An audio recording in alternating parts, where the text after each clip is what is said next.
নাহনু আউলিয়াউকুম ফিল হায়াতিদ দুনিয়া ওয়া ফিল আখিরাহ। এই দুনিয়ার মানুষ খুব ভালো করে লক্ষ্য করে রাখবে। ফেরেশতারা ডাক দেয়া কয় আমরা দুনিয়াতেও বন্ধু, আখিরাতেও তোমার বন্ধু। ফিল হায়াতিদ দুনিয়া ওয়া ফিল আখিরাহ ওয়া লাকুম ফিহা মা তাশতাহি আনফুসুকুম ওয়া লাকুম ফিহা মা তাদউন। আমার আল্লাহ বলেন ওয়া লাকুম ফিহা মা তাশতাহি, তোমাদের জন্য ওখানে রয়েছে যা চাইবা তাই। সুবহানাল্লাহ কয় না? ফেরেশতারা ডাক দেয় আল্লাহর বান্দা জান্নাতি মানুষ, ওখানে তোমার জন্য তুমি যা চাইবা তাই ওখানে রয়েছে, টেনশন করিও না। সেজন্য দুনিয়াতে দেখবেন কিছু মানুষ মৃত্যুর সময় মুস্কি হাসে, ঠিক কিনা কম? কথা বলেন না কেন? মৃত্যুর সময় কিন্তু অনেক মানুষ মুস্কি হাসে, আবার অনেকের চোখ কপালে উঠে যায়। বিভিন্নভাবে বিভিন্ন মানুষের মৃত্যু হয়, কিন্তু কিছু মানুষ দেখবেন মুস্কি হাসে। মুস্কি কেন হাসে? উলামায়ে কিরাম এখানে বসা আছে, জিজ্ঞাসা করবেন। কারণ মুস্কি হাসার কারণ হলো জান্নাতের চিত্র, জান্নাতের দৃশ্য ওই ব্যক্তিদেরকে আমার আল্লাহ ফেরেশতাদের মাধ্যমে দেখায়া দেয়। যেমন কিতাবের মধ্যে আছে হযরত সুমাইয়া রাদিয়াল্লাহু তাআলা আনহা, উনাকে যখন নিষ্ঠুর আবু জাহেল বলল মারিয়া, যখন তাকে শহীদ করে দিল, হযরত সুমাইয়া রাদিয়াল্লাহু তাআলা আনহার বন্ধুরা আমার লজ্জা স্থানের মধ্যে যখন বন্ধুরা আমার বলল, এখানে তো তার চিৎকার করে কান্নাকাটি করার কথা। বিশ্বাস করেন বল্লমটা মানতে দেরি হযরত সুমাইয়া রাদিয়াল্লাহু তাআলা আনহা জান্নাতের দৃশ্য, জান্নাতের সুগন্ধ নাকে আসতে দেরি হয় নাই। সুমাইয়াকে ডাক দিয়ে বলে আবু জাহেল, সুমাইয়া রে তুই কি পাগল হয়ে গেলি? মানুষকে আঘাত করলে চিৎকার করে কান্দে, বিভিন্ন ভাবে কান্নাকাটি করে। তোকে যে আঘাতটা করছে তোর তো কান্নাকাটি করে করে একেবারে ক্লান্ত হয়ে যাওয়ার কথা, বেহুশ হয়ে যাওয়ার কথা, কিন্তু দেখতেছি না। সুমাইয়া রে তুই তো দেখি আবার উল্টাটা, আমার মুস্কি হাসস, কারণটা কি? বললাম বলার আগে সুমাইয়াকে ডাক দিয়ে বলেছিল, সুমাইয়া রে এখনো সুযোগ আছে, ঈমান ছেড়ে দাও। সুমাইয়া ডাক দিয়া বলে, এ নিষ্ঠুর আবু জাহেল, দুনিয়ার ভিতরে বহু কিছু আছে, ওইগুলা হাতে নেওয়ার পরে, আদান প্রদান করার পরে, টাকা হাওলাত নেওয়ার পরে, ঋণ নেওয়ার পরে, লেনদেন করার পরে ওইটা আবার আদান প্রদান করা যায়, কিন্তু ঈমান এমন একটা জিনিস, এটা হলো শরীরের চামড়ার মতো, চামড়া যেমন গায়ের থেকে খোলা সম্ভব না।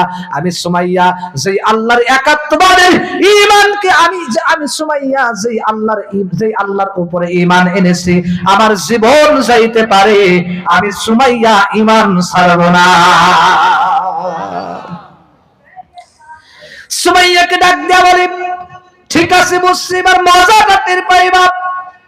সুমাইয়া রাদিয়াল্লাহু তাআলা আনহাকে এবার নিষ্ঠুর আবু জাহেল বল্লম মারল। নাউজুবিল্লাহ কোন লজ্জাস্থানের মধ্যে বল্লম মারার পর এবার সুমাইয়া তো কান্না দূরের কথা, বেহুশ হওয়া দূরের কথা, সুমাইয়া মুস্কি মুস্কি হাসে।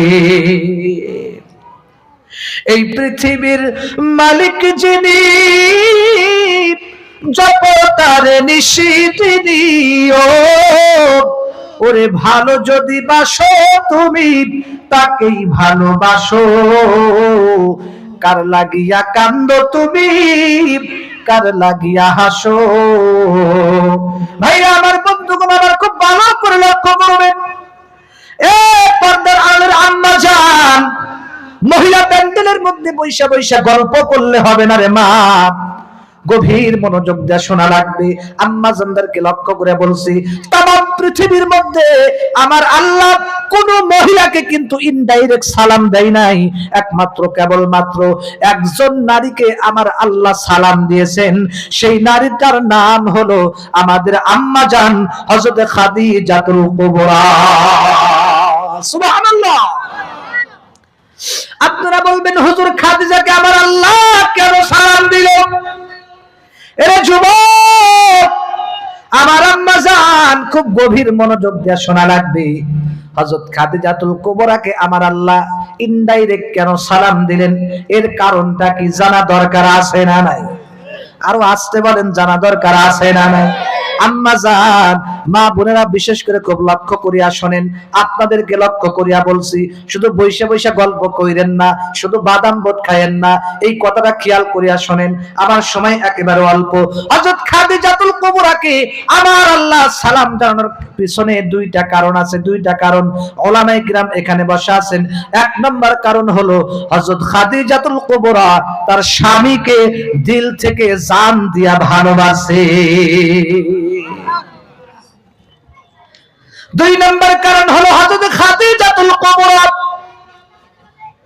তার প্রিয় স্বামী, প্রাণের স্বামীকে বেশি বেশি ভালোবাসে এবং তার খেদমত করছে। সুবহানাল্লাহ কই না? স্বামীর খেদমত বেশি বেশি করার কারণে আমার আল্লাহ খাদিজাকে সালাম জানাইছে।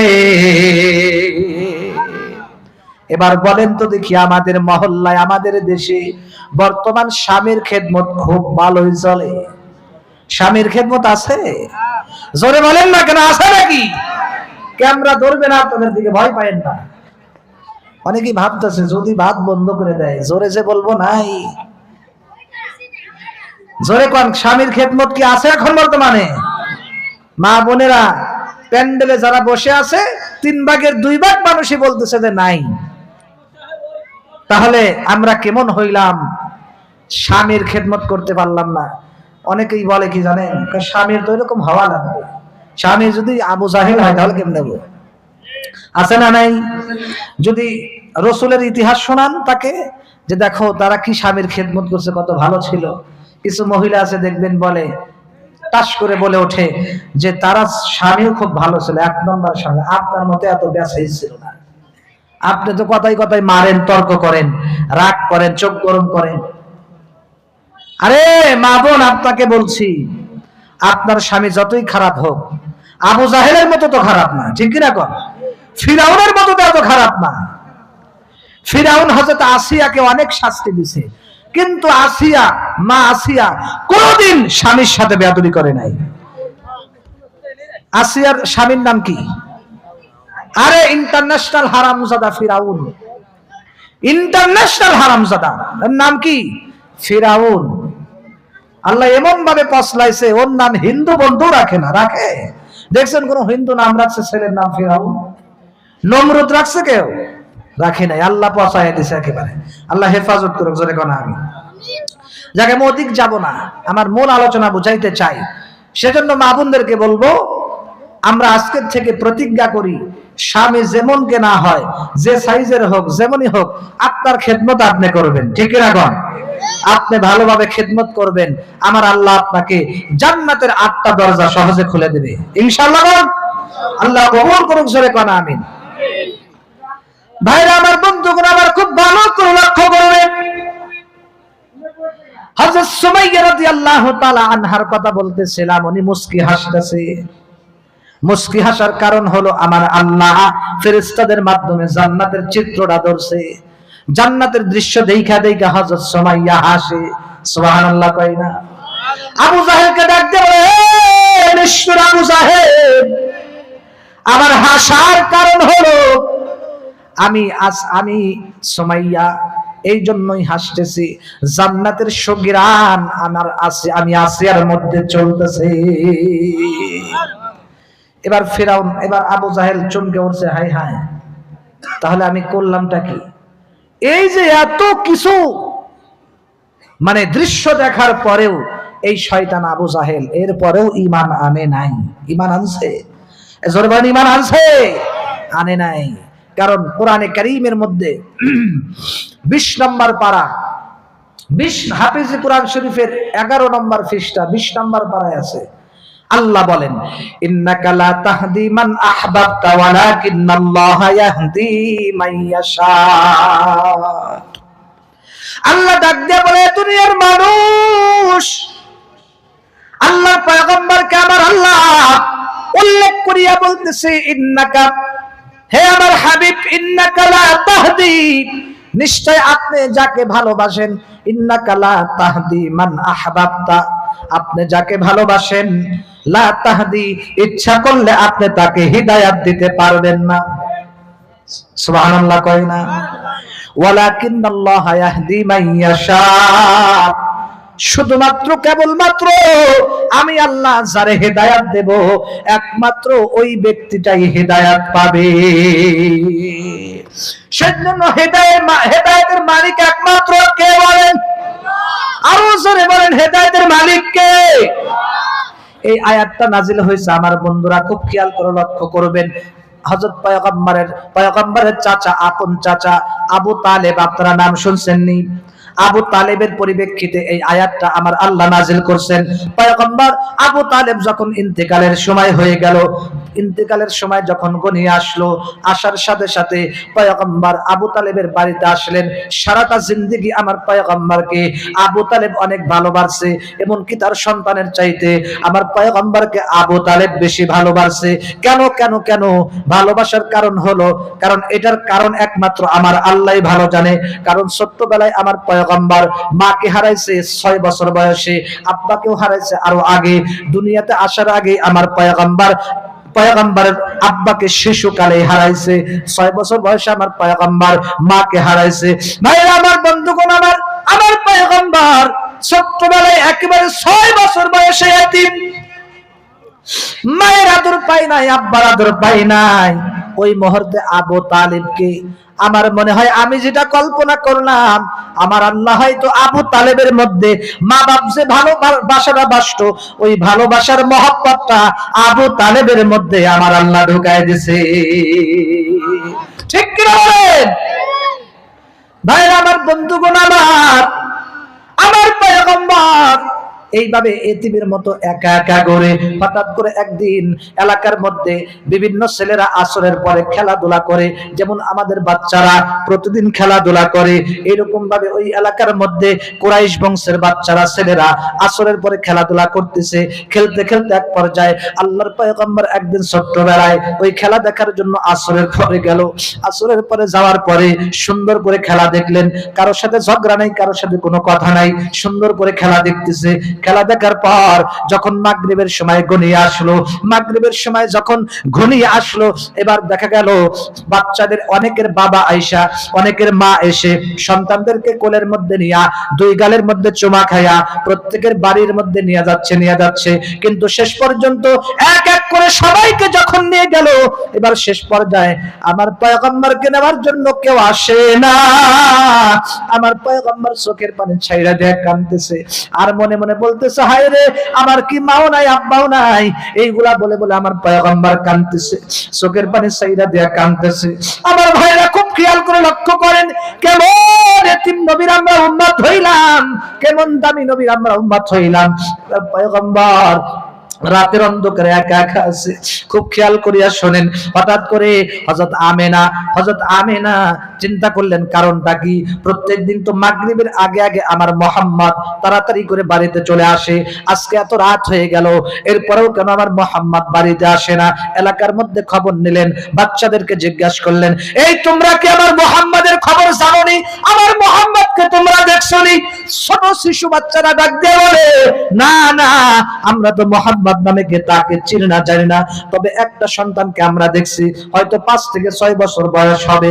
আমরা দেখলাম ওই সন্তানটাকে কেউ নিতে আসলো না। সন্তানটা দেখলাম 2 চোখের পানি বায়া বায়া টপ টপ টপ টপ করে কাঁদতেছে, চোখের পানি বায়া বায়া পড়তেছে। আর ওই লোকটাকে দেখলাম কেমন যেন হাউমাউ করে কাঁদতেছে। এবার মা আমেনা বুঝে গেছে আমার মুহাম্মদ ছাড়া আর কেউ না। আমার ভাইরা, যার মা নাই, যার আব্বা নাই, তারাই বুঝে মায়ের কত মর্ম, বাবার কত মর্ম। খুব খেয়াল করে লক্ষ্য করেন, আমার পয়গম্বরকে এবার মা আমেনা পাগলের মতো দৌড় দিয়ে ছুটে মা ওই খেলার মাঠের মধ্যে চলে আসছে।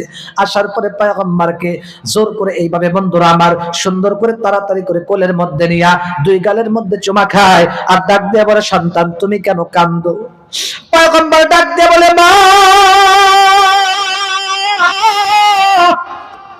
আমি তাকায় দেখলাম প্রত্যেকটা শিশু, প্রত্যেকটা ছেলের মা এসে আব্বা এসে তাদেরকে কোলে করে নিয়া দুই গালের মধ্যে চুমা খায়া বাড়ির মধ্যে সুন্দর করে নিয়ে গেল।